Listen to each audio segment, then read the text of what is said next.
আসলে দরজা দরজা লাগায় আপনি একজন শিক্ষককে পিটাবেন, আমি ক্লাস করবো, এটা তো আসলে হয় না।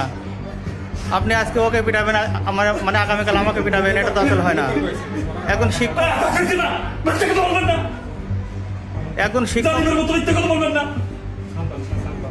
না তো বিষয়টা তো প্রথমবার তো মিটেই গেল, বিষয়টা প্রথমবার তো মিটে গেছে। তারপরে আপনি কি জন্য মানে আবার ক্লাসে ওনাকে মানে অফিস সময় রাখিয়ে মানে এটা আসলে